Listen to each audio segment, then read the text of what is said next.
কোনো রকম মাছ, মাংস, মুরগি ছাড়াই কাঁচা কাঁঠালের তরকারি যে এতটা সুস্বাদু হয়, না রান্না করলে বিশ্বাস করতে পারবেন না। আজকে আপনাদের সঙ্গে শেয়ার করব কিভাবে কাঁঠালের তরকারি রান্না করলাম কোনো রকমের মাছ, মাংস অথবা মুরগি ছাড়াই। হ্যালো ভিউয়ার্স, আসসালামু আলাইকুম, ওয়েলকাম ব্যাক টু আসফিস কিচেন। মাংসের স্বাদকেও হার মানাবে এইভাবে যদি কাঁচা কাঁঠালের এঁচোড় রান্না করেন। তাহলে আসুন পুরো ভিডিওটা ধৈর্য ধরে আমরা দেখি।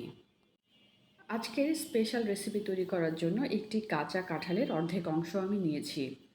কাঁঠালটা অবশ্যই যেন কচি থাকে, তাহলে ভালো হবে। উপরের খোসাগুলোকে মোটা করে ছড়িয়ে নিয়ে ভেতরের যেই কচি বিচি এবং চারপাশের অংশটা, এই অংশটা পরিষ্কার করে ধুয়ে পানি ঝরিয়ে নিয়েছি। আর কাঁঠালে যেহেতু তীব্র আঠা থাকে, হাতে সরিষার তেল মাখিয়ে কেটে নিতে পারেন। এবার চুলায় একটি প্যান চড়িয়ে নিলাম। প্যান ভালো করে গরম করে এখানে দিয়ে দিচ্ছি সরিষার তেল অথবা সয়াবিন তেল 4 থেকে 5 টেবিল চামচ পরিমাণ। তেল ভালো করে গরম হওয়ার পর এখানে দিয়ে দিব মশলা। কি মশলা ব্যবহার করছি একটু দেখবেন। যেহেতু আমরা মাংসের স্বাদ পেতে যাচ্ছি এই কাঁঠালের তরকারিতে, তাই আমরা এখানে দারুচিনি, তেজপাতা ব্যবহার করছি। ফ্লেভার আসার পর এখানে দিয়ে দিব কাঁচা পেঁয়াজ কুচি।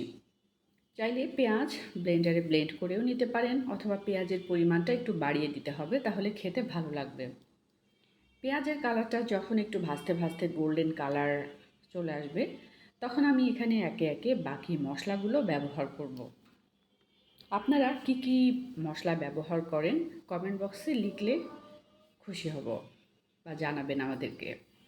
এবার যেহেতু একটু কালারটা চেঞ্জ হয়েছে, আদা বাটা এবং রসুন বাটা 1 চা চামচ করে আমি এখানে ব্যবহার করছি।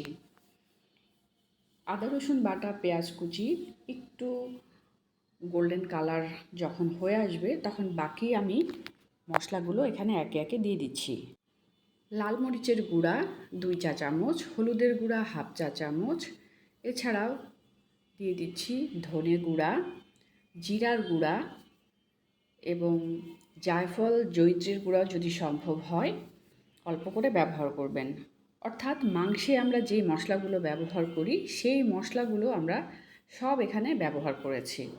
তাহলে মাংসের পারফেক্ট ফ্লেভারটা পাবেন। আর মশলাটা অবশ্যই ভালো করে কষিয়ে নিতে হবে। আর স্বাদ মতো এখানে আমি লবণ ব্যবহার করছি। আর ঝালের পরিমাণটা একটু বাড়িয়ে দিয়েছি, তাহলে ঝাল ঝাল ভালো লাগবে। মশলাটা যেন পুড়ে না যায়, তাই 1 কাপের মতো পানিতে মশলাটা আমি ভালো করে কষিয়ে নিয়েছি। মশলাটা যখন ভালো করে কষানো হয়েছে, কালারটা দারুণ এসেছে।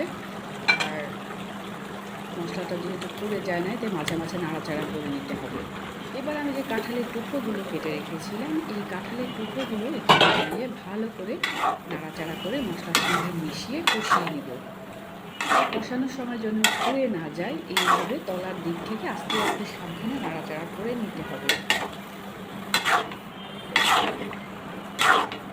এভাবে চুলার আঁচটা মশলা কষানোর সময় এবং যেহেতু কাঁঠালগুলো কষানোর সময় একটু মিডিয়াম লো করে খুব সাবধানে অনেকক্ষণ ধরে আমি কষিয়ে নিয়েছি, যেন কাঁঠালের ভিতরে মশলাটা ঢোকে আর খেতে ভালো লাগে। আর তলার দিকে যেন পুড়ে না যায়, তাই কিন্তু তলার দিকেও ভালো করে নাড়াচাড়া করে নিতে হবে। এবার যেহেতু কষানো হয়ে গেছে, আমি এখানে দিয়ে দিচ্ছি সেদ্ধ হওয়ার জন্য পর্যাপ্ত পানি।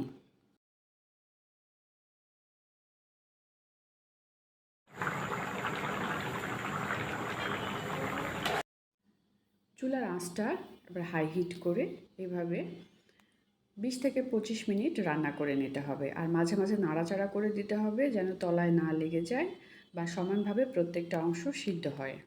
অনেকটা মাখা মাখা হয়ে এসেছে।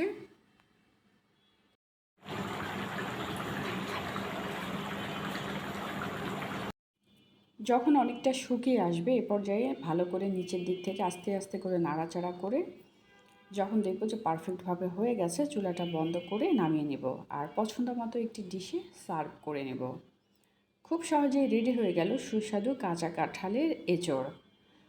দারুণ ফ্লেভার বের হয়েছে। দুপুরে গরম গরম ভাতের সাথে বা রাতে খেতে দারুণ মজা লাগবে। যারা কখনও রান্না করেননি, ভিডিওটি দেখে অবশ্যই চেষ্টা করবেন। এই কাঁচা কাঁঠালের সিজনে এই রেসিপিটি ট্রাই করতে পারেন।